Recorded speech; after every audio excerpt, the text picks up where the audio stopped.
Di 2 hari lagi dimohon kehadiran semua kita, baik laki-laki dan perempuan, bila ada waktu keluarga diajak keluarga, dan mohon doanya semoga kegiatannya sukses. Kita lanjutkan diskusi kita.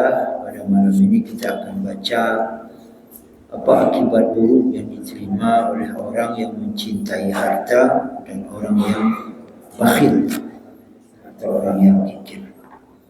A'udzubillahi minasyaitonirrajim. Bismillahirrahmanirrahim.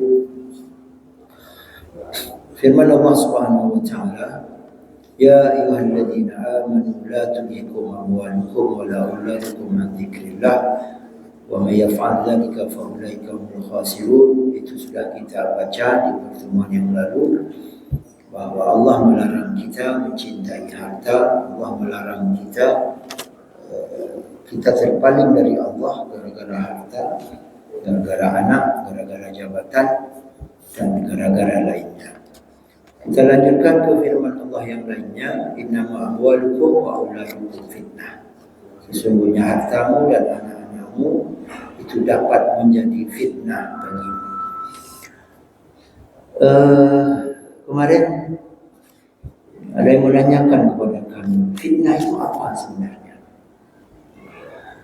Karena ada yang memaknai bahwa fitnah itu seperti bahasa kita, fitnah itu menjelek-jelekkan. Padahal fitnah itu bukan menjelek-jelekkan. Ada fitnah kubur, ada fitnah mahsyar, ada fitnah hisab, ada fitnah di titian sirat, ada juga fitnah di harta dan fitnah di keturunan. Fitnah itu artinya azab. Jadi fitnah kubur, azab kubur. Fitnah di mahsyar, azab di mahsyar. Fitnah harta berarti harta itu menjadi azab. Fitnah anak berarti anak itu menjadi azab baginya. Ya, jadi boleh jadi anak-anak kita, tapi na'udzubillah, anak manusia maksudnya, jangan anak kita. Harta-harta yang dimiliki oleh manusia dapat saja menjadi fitnah baginya. Maka kita perlu berhati-hati, Bapak Ibu sekalian, bagaimana caranya jabatan itu tidak menjadi fitnah bagi kita. Harta tidak menjadi fitnah bagi kita. Salah satu penyebab jabatan menjadi fitnah adalah dengan jabatan itu melakukan penyelewengan untuk kesenangan pribadi.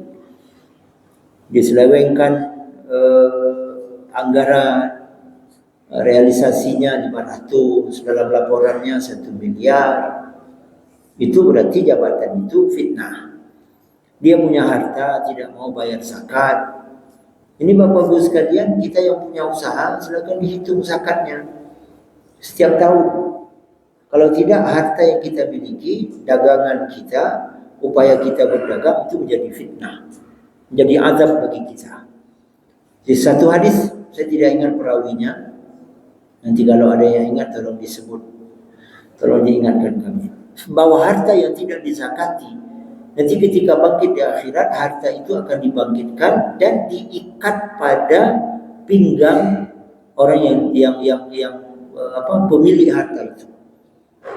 Dia berdagang semen, berdagang besi, berdagang keramik, berdagang banyak sekali dia berdagang. Dia tidak bayar zakat.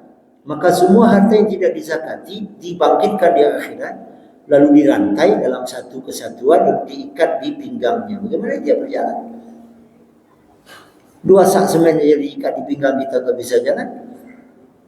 2 sak semen pakai rantai diikat di pinggang tak bisa jalan. Bayangkan kalau dia jualan besi, tidak pernah dia bayar zakat. Itu semua diikat di pinggangnya nanti. Berarti tidak lepas-lepas dia nanti. Nah, itu dimaksud harta menjadi fitnah. Anak begitu juga. Anak yang tidak dididik iman, anak yang tidak disampaikan kewajiban-kewajibannya, maka anak itu akan menjadi fitnah baginya. Sehingga ketika dia besar, dia tidak salat, dia tidak puasa, itu semua beban dosanya. Ketika ayah tak kasih tahu kepada ayahnya, ketika ibunya tak kasih tahu, maka beban dosanya itu kepada ibunya. Maka jadilah anak itu anak yang jadi fitnah. Maka Bapak Ibu sekalian, sayang kita kepada anak tidak saja dengan memberi mereka jajan. Sayang kita kepada anak tidak saja memberi mereka keinginan-keinginan mereka, tapi juga menanamkan iman kepada mereka. Hari ini kalau benar berita yang beredar bahwa penyakit AIDS di Aceh sudah di taraf yang mengkhawatirkan. Yang tertinggi Kota Banda Aceh.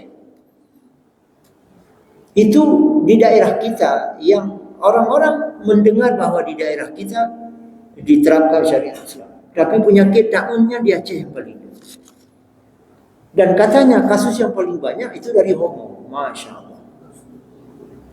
Tapi kita tidak tahu apakah ini orang Aceh atau orang dari luar Aceh menetap di Aceh. Wallahu a'lam.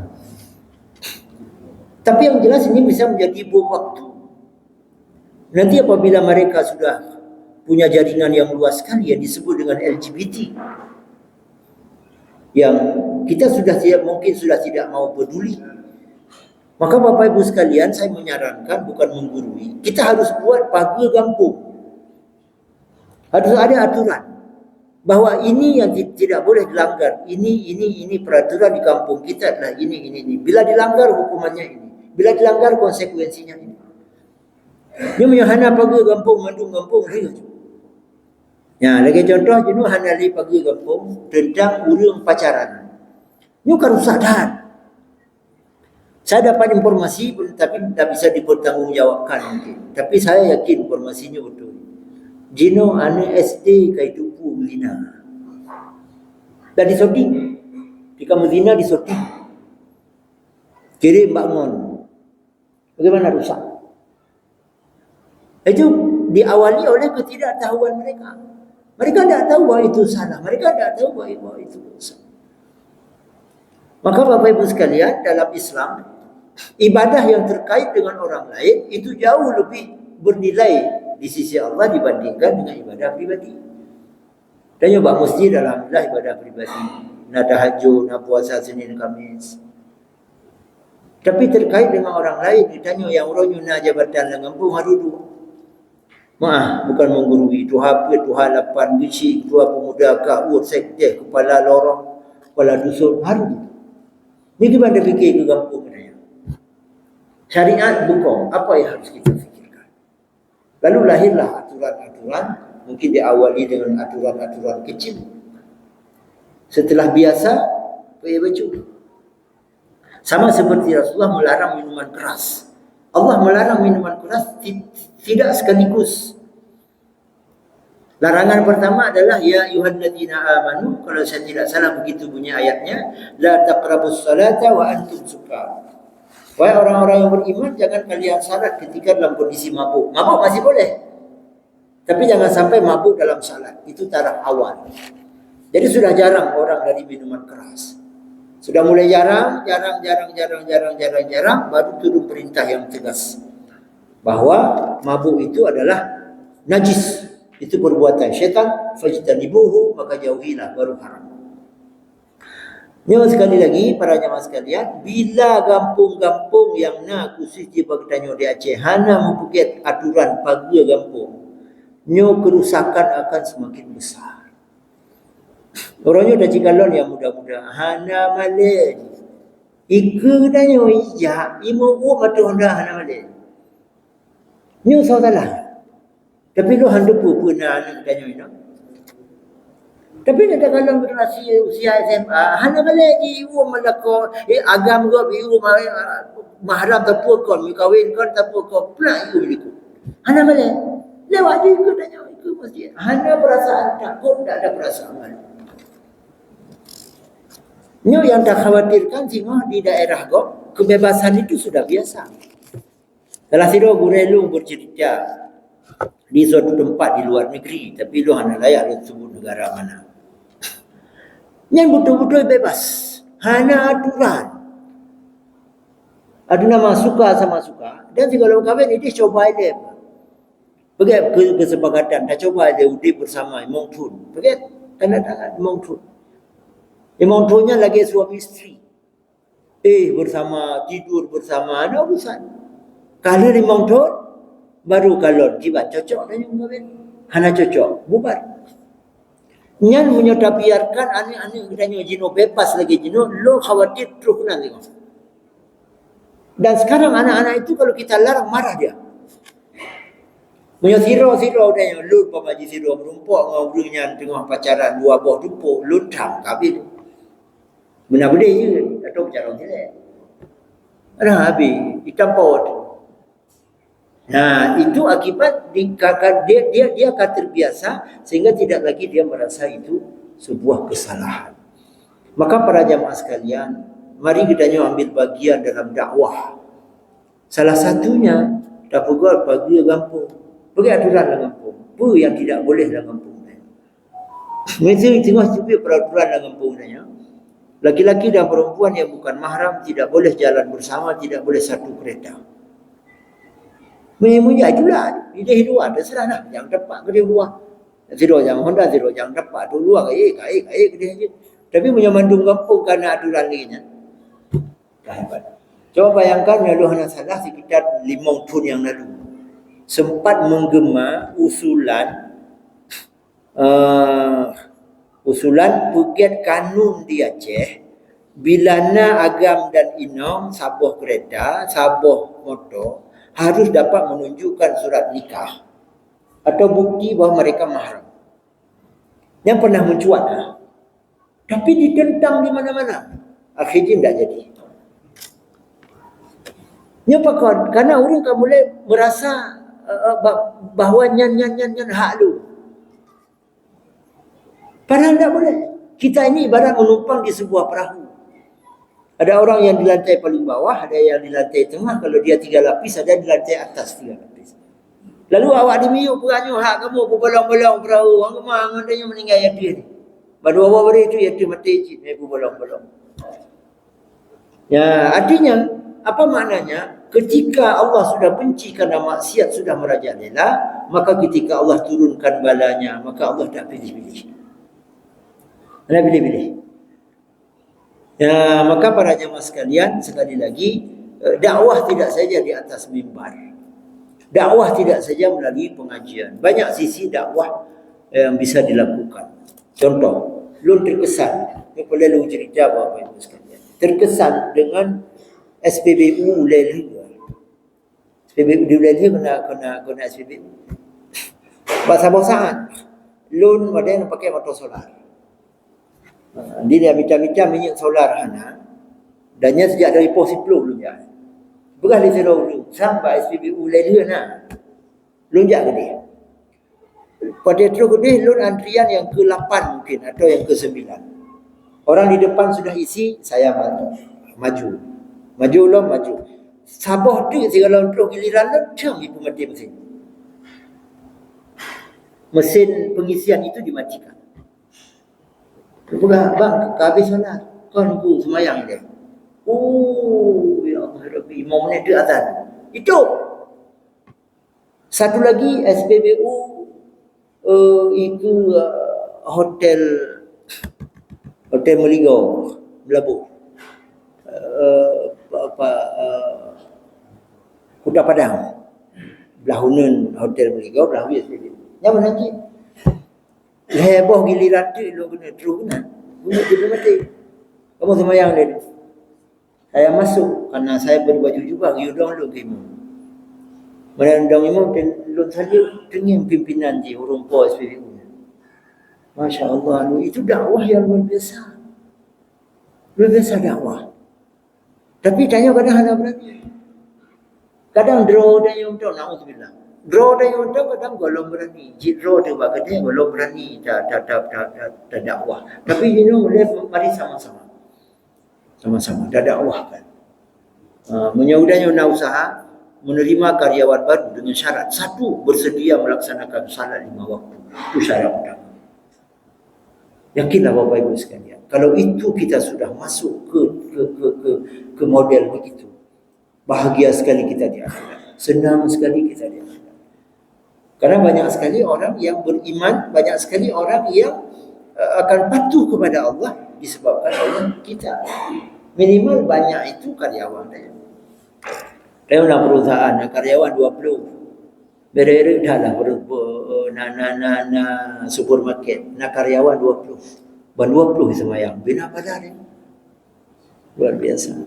Nah, maka dakwah Bapak Ibu sekalian tidak saja melalui mimbar, itu dakwah bilhal yang saya sampai merenung, kalau saya sanggup tidak seperti ini. Misalnya punya usaha lagi benar, ya, tutup tiba waktu salat untuk melaksanakan salat. Jadi kita kembali Bapak Ibu sekalian, jangan sampai harta kita dan anak-anak kita menjadi fitnah bagi kita. Dan sabda Nabi sallallahu alaihi wasallam, hubbul mali wasyarafi, dan seterusnya.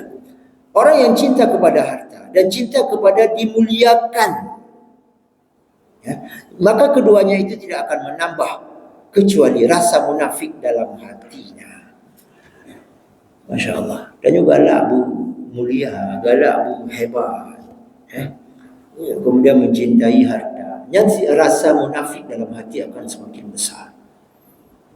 Nyo karena kejadian, nyo maaf, balung cerita. Andai na mirip-mirip misal na kejadian cik sino, nya kolong cerita sino. Ada orang ada kejadian di masjidnya. Ya, masjid lain. Pakon gara-gara gotnya hana ruhli dalam pengurus masjid. Karena beliau tidak masuk lagi ketika dibuat peremajaan, hanya dah mau dikenyang ya lain. Gukun kakalan yang hana li kamu hancur tina. Masya Allah.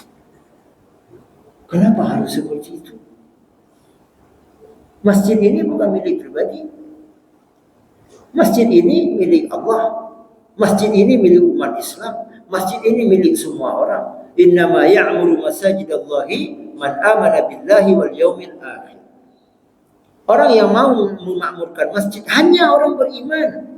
Beriman kepada Allah dan beriman kepada hari akhir. Soal kita masuk ke pengurus atau tidak, ada urusan. Kita datang ke masjid ini ibadah. Berarti orang itu butuh kemuliaan. Dia butuh ingin dimuliakan dengan punya jabatan. Gejak barapat, waktu kata lagi dia hanya di kursi. Ya wow. Orang bertanya, apakah nanti kau dapat? Tidak ada mau kursi siapa yang sedia. Ya Allah, macam kupu. Pernah berletan. Masya Allah. Itu ketika orang cinta kemuliaan seperti itu rasa munafik dalam hatinya akan semakin besar. Begitu juga cinta kepada harta. Bapak Ibu sekalian, Islam tidak melarang kita punya harta, tapi jangan cintai. Sebab bila harta sudah dicintai, maka orang itu pasti pelit. Bila harta sudah dicintai, pasti orang itu banyak sekali pertimbangan. Ya, boleh jadi sampai terjadi seperti ini. Urung ijak baru mau banyak. Assalamualaikum. Waalaikumsalam warahmatullahi. Ada apa nih? Ini kami dari panitia masjid rencana mau ganti granitnya. Kalau kemarin keramik, kita mau pasang granit. Jika kami datang, kami melihat bapak mampu, mungkin bapak mau wakaf. Betul, kapukah tiga bapak panitia masjid punya granit dah pergi ke UPU dah bapak itu jawabannya. Ya kau tatul punggung yang apa? Ya, kenapa sampai keluar seperti itu? Karena dia sangat mencintai hartanya. Alhaakumut takatsur hatta zurtumul maqabir, dan seterusnya. Jadi orang-orang yang cinta kepada harta itu, dia baru menyadari bahwa harta itu tidak bermanfaat sama sekali ketika dia mati, itu ketika dia sampai di pinggir kuburannya. Maka Bapak Ibu sekalian, buat harta kita agar harta dibawa mati. Jadi ada harta yang dibawa mati, ada harta yang tidak dibawa mati. Jadi salah ungkapan harta tidak dibawa mati, keliru. Belum lengkap. Harta ada yang tidak dibawa mati dan ada yang dibawa mati. Mana harta yang dibawa mati? Harta yang sudah kita dermakan. Itu masjid, itu pesantren, itu jalan, itu got, itu anak yatim, itu fakir miskin, itu parti asuhan, itu parti jompo, itu apa lagi, banyak sekali. Itu sekolah, itu rumah sakit, untuk surau, menasa dan sebagainya. Itu harta itu kita bawa mati. Bagaimana maksud dibawa mati? Itulah yang akan menyebabkan kita, salah satu penyebab yang akan menyenangkan kita di akhirat, itulah harta yang kita dermakan di jalan Allah Subhanahu wa taala. Sifat munafik akan timbul dalam hatinya, kata Rasulullah, ketika dia mencintai harta dan mencintai kemuliaan, laksana air menumbuhkan sayuran-sayuran. Oh, sayuran itu seperti kangkung, bayam mungkin, dan sejenisnya. Jadi ketika sudah tidak hujan, dia menguning, layu, mati. Ketika hujan, kemarin sudah menguning, ketika hujan, cuap, segar lagi, bercabang lagi, beranak lagi, dan sebagainya. Jadi seperti itulah suburnya sifat munafik dalam hati seseorang ketika dia sudah cinta harta dan cinta kemuliaan. Maka Bapak Ibu sekalian, kita jangan cintai kemuliaan. Di mana saja posisi kita, silakan. Kalau misalnya begini, mohon maaf, saya bukan menggurui. Bila ada di antara kita yang kaya, terpandang, punya jabatan, lalu ada acara di rumah saudara kita yang boleh dikatakan hidupnya miskin. Dia orang kaya ini datang ke dapur umum, culok-culok kaya ini, gelir rumah itu ke pun jangan dia apa kan. Bah dia ada kena waktu dah, bah lu main dong culok-culok kaya kena culok liu kaya buah pelengau culok. Itu hebat sekali. Berarti orang itu dah butuh kemuliaan. Tapi punya model pun dihormati, hana dihormati kau hati kaya awak. Nah, ini akan cukup menjadi orang yang munafik. Dikit lagi, nanti kita diskusikan. Dan lagi sabda Nabi Sallallahu Alaihi Wasallam yang artinya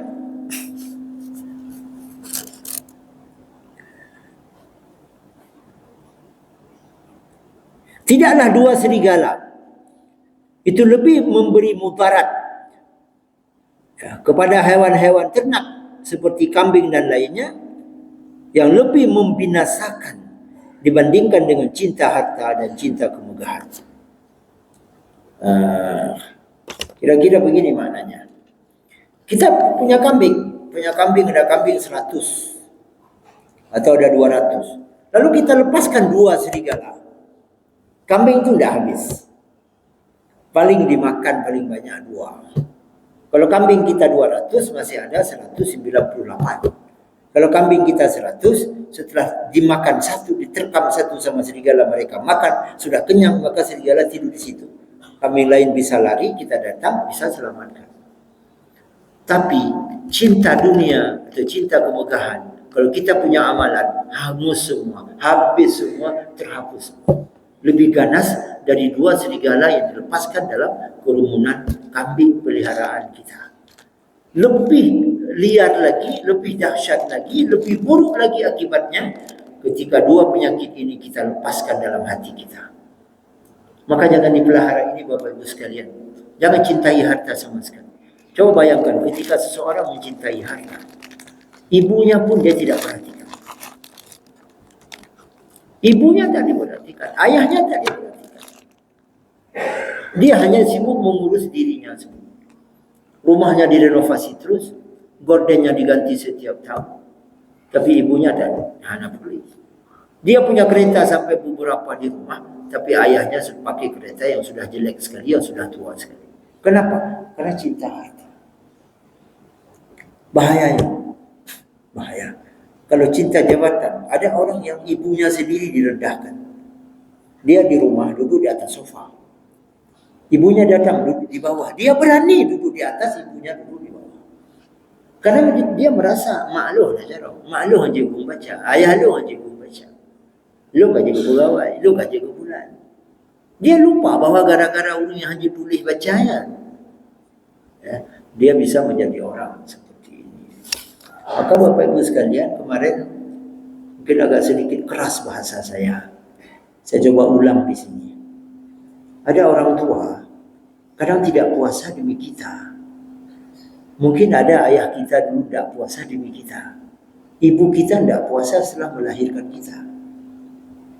Saya pernah tanya kepada seorang bapak-bapak, tapi belum bapak-bapak, mungkin usia beliau sekitar 50-an lah sebaya saya, badannya tegap sekali.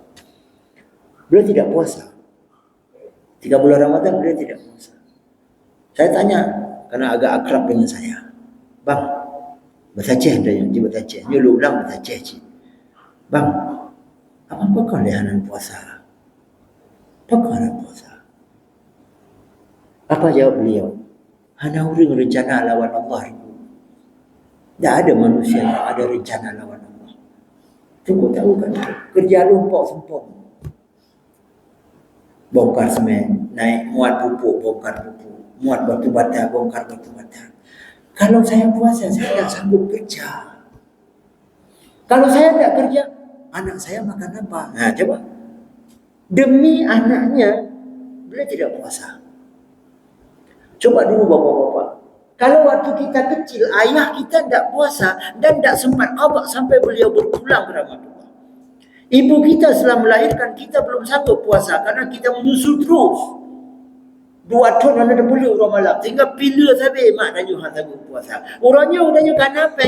Hanya tu pasal bayi fidyah mak dengar. Pen kali gaji pegawai, gaji ketua, fidyah puasa mak hang tu bayi. Fidyah puasa ayah hang bayi. Kipan pikiran anak. Ini keras. Mudah-mudahan baik dah. Saya fikir, kadang mak roji hana puasa gara-gara tu. Ayah hana puasa roji karena aku minta nafkah belum. Lo orangnya kau berhasil, saya bayar fidyah puasanya. Saya bayar fidyah takhir qada puasanya. Ya baru beres. Baik tu tak nak beli tanya mana fikir tu ayah kau meninggal mainan dia kau melolong gaji. Jadi kalau orang sudah meninggal itu dia tidak puasa, fidyahnya tidak dibayarkan, maka masih bermasalah. Dan banyak orang yang siap menerima fidyah kita. Jadi orang di sekitar kita, orang-orang yang menurut kita tidak mampu, bayarlah fidyahnya. Nanti cara hitungnya, ya boleh nanti datang ke saya, karena penjelasannya agak panjang. Jadi benar Bapak Ibu sekalian. Kalau ayah udahnya motong dip, mak udahnya motong dip, seperti yang sering saya singgung, lihatlah mereka itu sebagai penuntun kita ke dalam syurga. Sebagai penyebab yang akan menyebabkan kita masuk syurga. Bahagiakan mereka. Senangkan mereka. Jangan biarkan mereka yang sudah tua masih harus pontang panting. Dan mungkin saya pernah cerita juga di sini. Seorang ibu-ibu bertanya ke saya, Tengku, lun kajanda katrim, waktu usia lun sekitar 65, suami lun meninggal. Jadi karena lun hana mampu, lun tinggal saja nanu. Kaduha pun. Kalau saya coba sekitar 70-an, badan sehat. Lu tinggal baru mana? Anak lu memerintah lu berdua aja kerja. Berdua kerja. Lu semerah, tunggu baru mana lu murah baje anu, dah ngoi nongji. Lu dah bumbu, lu rah baje cucok. Menyati gogo hantar lu semerah lu hanai jubu. Serang i mata meleng-leng. Nyati gogo lu hantar lu semerah, lu hanai jubu, hai di pajubu, dia lu pajubu po. Na dosa lu. Masya Allah. Dunan kejam. Dan kalau yang terjadi modelnya kalau nyamak tinggal baru mana harus juga pembantu dia ke babu gaji naik juga tu naik juga jaga cucuk jubu tu imam bin jaga dua balik hambrani udah ku hanabu tinggal baru mana gaji. Masya Allah, ubina hati seorang manusia. Maka para jemaah sekalian, sekali lagi tetaplah orang tua itu, walaupun mereka sudah berpulang, ingatlah selalu jasa-jasa mereka. Baik Bapak Ibu sekalian, kita punya waktu 13 menit untuk berdiskusi. Mungkin ada yang kita diskusikan, bila ada silakan. Kalau tidak ada yang kita diskusikan, kita lanjut. Ya. Terima kasih Ustaz. Tadi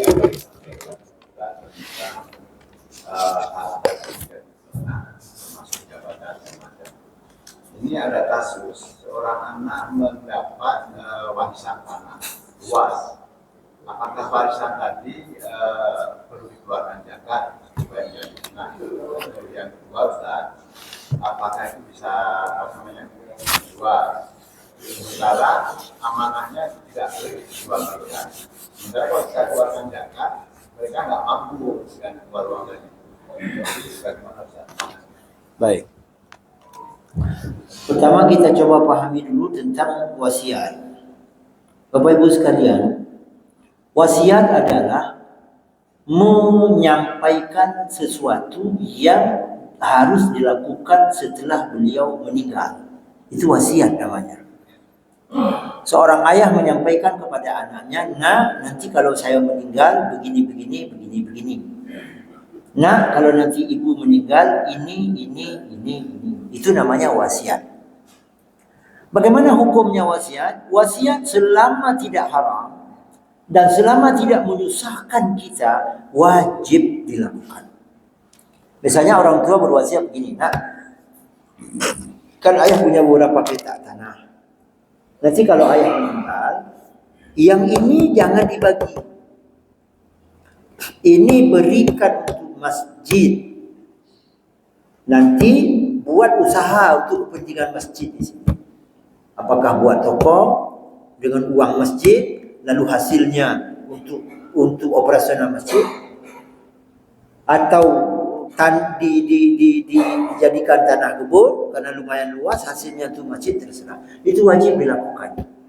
Bila dilanggar, orang yang melanggar wasiat itu dosanya berat sekali. Bahkan ketika kita diwasiatkan, "Nak, kalau ayah meninggal, kuburan ayah di bulan." Wajib kita lakukan. Selama tidak menimbulkan kesukaran kalau kita datang untuk melaksanakan wasiat itu. Kalau itu terjadi kesukaran, tidak usah. Ayah kita misalnya meninggal di Papua. Tak kenapa beliau ke Papua. Beliau berwasiat, "Nak, ayah mau ke Papua. Kalau nanti ayah meninggal di Papua, kamu kuburkan ayah di sini ya. Tetap bawa pulang ke sini, ke Musara Abu, di samping kubur mamamu." Pas beliau berangkat, sampai beliau di sana, beliau kasih berita, "Nah, ayah sudah sampai." Malamnya kasih berita, "Nah, ayah sakit." Besoknya sudah masuk WA, "Innalillahi wa inna ilaihi raji'un. Saya sebulan ini pakai HP ayahmu sudah meninggal." Lalu kita coba tanya ke pesawat, biaya pemulangan jenazah dari Papua ke sini berapa? Katanya 60 juta aja, 2 juta dapat. Tidak wajib. Maka ketika pada saat itu tidak wajib. Jangan nanti jual kebun kita, jual rumah kita hanya demi melaksanakan wasiat ayah untuk mengembalikan jenazah beliau ke sini. Itu sebagai contoh saja. Oh, mahairan bu, pada turunan, hanya bubu, kayaknya hanya tiga contoh. Yang kau haji punya dari Papua ke hanya 20 juta ribu je, tapi yang jelas dia mana pendunan. Maka pada saat itu tidak wajib. Apakah harta warisan wajib dizakati? Semua zakat itu ada syaratnya, Bapak Ibu. Kita dagang pun ada syaratnya.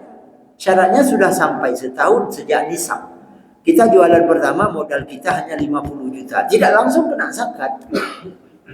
Karena zakat itu wajib dikeluarkan ketika modal sudah sampai seharga 28 banyak emas murni lebih kurang. Kalau 28 kali 4 juta, 4 juta 80, sekitar 100 sekian lah. Katakanlah misalnya 104 juta. Begitu pas modal kita sudah dengan barang-barang yang ada di situ sudah ada 104 juta, tanggal berapa? 1 Ramadan. Catat. 1 Ramadan depan masih ada sejumlah itu, masih baru keluarkan zakat. Jadi kalau tanah tidak wajib zakat. Kita punya harta dari dagang, sudah jadi mobil, sudah jadi rumah, sudah jadi kereta, sudah jadi tanah, sudah jadi perhiasan, sudah jadi pakaian, itu tidak kena zakat lagi. Nah, misalnya kita punya penghasilan 1 tahun sampai 500 juta. Satu bulan ada kadang-kadang 60, kadang-kadang 30, kadang-kadang 40. Lalu kita langsung beli tanah, buat pondasi rumah bulan-bulan. Itu tidak perlu dizakati lagi. Yang dizakati yang masih ada di toko ya, dan yang masih disimpan. Disimpan dalam bank, disimpan di dalam peti, disimpan di mana saja. Nanti hitung tambah barang-barang yang ada di toko berapa jumlahnya, keluarkan zakat. Nah, insyaallah begitu. Bapak-bapak, ibu-ibu kalau mau tidak rumit keluarkan zakat, catat setiap barang masuk dan barang keluar. Misalnya kita pertama kasih masuk berapa batang besi, berapa batang besi behel berapa dan sebagainya, dicatat. Setiap laku ada catatan. Pas 1 tahun hitung berapa masuk, berapa tertinggal, tidak perlu hitung lagi besinya. Tidak perlu hitung lagi sampai ke elbow yang kecil. Tidak perlu hitung lagi paku-paku berapa kilo, karena sudah ada catatan, tinggal hitung. Nah, insyaallah gitu Pak. Baik, masih ada waktu. Ya, silakan.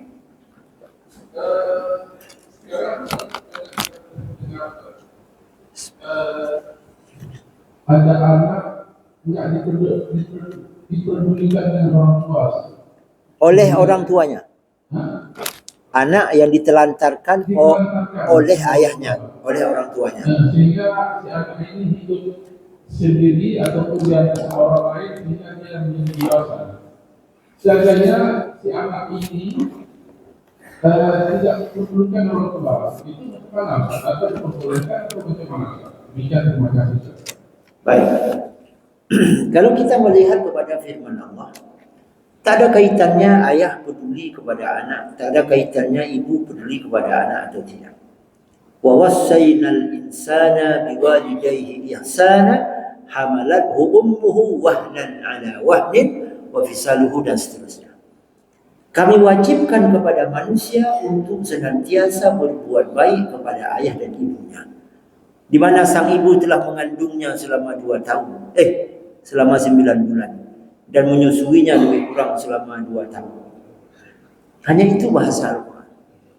Jadi tidak ada kaitan si ibu ini peduli kepada anaknya atau tidak, si ayah peduli kepada anaknya atau tidak.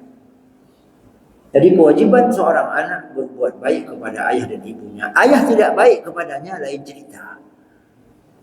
Sama seperti kita wajib berbuat baik kepada orang-orang yang susah, yang kita mampu. Soal dia bagaimana antara dia dengan orang lain, antara dia dengan Allah, itu hanya urusannya. Sehingga dalam Islam itu tidak melihat agama ketika kita membantu orang.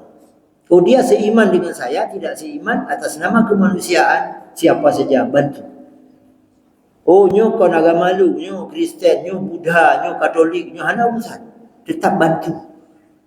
Nah, atas nama kemanusiaan. Jadi hanya lekang. Walaupun mak uruji hanya buli lahirnya juga gugop. Dan nyo hati-hati jojo anak gugop. Identitasnya harus jelas. Pertama, kalau bapak ibu mau ngambil anak pungut, ambillah anak pungut yang menjadi mahram kita. Jangan ambil anak pungut yang tidak menjadi mahram kita. Nanti ketika Anda dewasa, ketika anak itu dewasa bermasalah. Kita laki-laki pungut anak gadis. Itu tidak jadi anak kita. Ketika dia dewasa, andaikan kita jadikan sebagai madu dari istri kita, sah. Tidak ada halangan. Atau meninggal inongnya, nak kamu kawin ayah, ayah kau mulai kahai belara kah ruji. Je, karena kahanu pungut. Oh, macam ayah. Tapi kau ayah.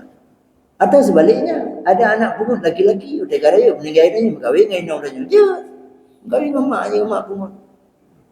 Nah, maka hati-hati, tidak boleh melihat auratnya. Ketika dia sudah dewasa, dia tidak tutup aurat di rumah, tidak boleh. Jadi kalau lucu, zirah ni inang di rumah, nah ayah di rumah harus pakai baju tutup aurat bersempurna. Haji anak jilbab dosa. Atau zirah ni agam, haji kalau aurat mak. Maka menyecok anak pungut, necok anak adik. Anak adik, anak abang, anak kakak. Anak yang dia memang tak boleh nikah dengan kita. Mahram. Nah, anaknya ada pungut. Jadi anak pungut itu setelah dewasa dia tahu siapa ayahnya, siapa ibunya. Dia tetap wajib berbuat baik kepada ayah dan ibunya. Tak boleh diungkit-ungkit kenapa saya dulu dipungut oleh si fulan. Kenapa saya dulu sampai besar di rumah si fulan dan sebagainya dan sebagainya. Mana bayan, insyaallah. Baik, bila ada satu lagi boleh, kita punya waktu 3 menit lagi. Ya, silakan. Waalaikumsalam warahmatullahi wabarakatuh. Saya tidak tahu apakah dulu seperti ini. Ada sebuah kampung yang saya datang menetap. Di sana ada semacam tradisi. Misalnya saya Kemudian ada orang bernazar, kalau saya sembuh nanti potong kambing, katakanlah seperti itu. Apakah itu memang harus saya yang potong? Karena orang itu bilang saya bernazar untuk kamu potong kambing. Ternyata saya sembuh. Gimana ada kewajiban melepaskan itu di saya atau yang bernazar? Terima kasih. Baik. Nazar itu ada syarat-syaratnya. Satu, nazar itu sesuatu yang sunnah atau sesuatu yang mubah. Karena nazar adalah mewajibkan sesuatu yang sunnah atau mewajibkan sesuatu yang mubah. Pakai baju 3 lapis, boleh tidak? Boleh, mubah. Seseorang bernazar, bila saya bulan, saya akan pakai baju 3 lapis. Boleh? Tidak apa-apa. Tapi lebih bagus bernazar itu mewajibkan yang sunnah. Bersedekah kan sunat. Kalau saya lulus, saya akan bersedekah 1 juta. Puasa Senin Kamis sunat. Kalau saya lulus, saya akan puasa Senin Kamis selama 2 hari. Kalau saya lulus, saya akan salat di masjid pula 2 rakaat. Boleh. Itu syarat pertama. Dia sunnah atau mubah. Yang kedua, nazar itu syaratnya adalah yang dibebani adalah dirinya. Kalau membebankan kepada orang lain, tidak sah nazar. Coba kalau orang yang bernazar itu jahat. Misal ada orang dia memang sudah miskin, lahirnya kasih mana lahir tau. Lalu tetangganya bernazar, ya Allah berlahir kan, tengok punya lahir dari putra ni si kebua dia jumpa. Kami dia orangnya ni. Ini memanah orang, ada pula dana berapa kebua maka nazar. Maka dia seperti cerita bapak tadi, nazarnya tidak sah. Kalau nanti ada orang kasih tahu, iya-iyakan saja. Sudah dilepas nazarnya? Sudah. Nah, karena tidak wajib lepaskan nazar. Karena yang dia bebankan orang lain. Kecuali sudah disuruh. Pak, saya khawatir doa saya mungkin Allah tidak terima. Karena saya masih ada dosa. Saya salat kadang-kadang, kadang tidak. Saya melihat bapak lebih saleh dari saya. Tolong Pak bernazar untuk saya. Saya besok akan ikut tes. Batasnya paling banyak 500.000. Di bawahnya terserah bapak. Itu wajib lepas. Kadang-kadang juga. Ada hadirat kau. Cuma menjadi gampang. Aneh-aneh lah nazar. Nah yang nazar tut kemunyan lambur buat hubung. Nah nazar ketika lung bang raya roji urinau. Guda. Kemudian siluwe 4 tepung. Berat bersih 15 kilogram. Berat bersih padung. Yang padung wika ada. Berat bersih 25 kilogram. Gesau siluwenya di dalam padung. Lalu dadanya. Kok darah baru naik kuda pakai siluanya luar. Di dalam pakai siluwa kulot nanti raya. Di luar pakai siluwa pandupuk tanya. Rupanya neneknya dulu bernazar. Punya polis sakit, mata itu tong tuan, kuda itu dah. Maka besok tong tuan. Yang aneh-aneh. Sebenarnya tak perlu. Tapi mana pun. Jadi bernazarlah dengan sesuatu yang ada nilai ibadahnya. InsyaAllah begitu. Jadi Bapak Ibu sekalian, salah satu kesimpulannya, kalau nanti orang kasih tahu kita bahawa saya sudah bernazar untukmu, kamu harus lepaskan nazarmu pula-pula. Oh ya saja. Kita tidak wajib lepaskan. Hana dosa. Karena tidak boleh membebankan orang lain. Wallahu a'lam bishawab. Subhanakallahumma bihamdika asyhadu an la ilaha illa anta astaghfiruka wa atubu ilaik. Sallallahu alaihi sayyidina Muhammad wa ala alihi washabbihi ajma'in. Lebih kurang saya mohon maaf. Waktu isya sudah tiba. Wassalamualaikum warahmatullahi wabarakatuh.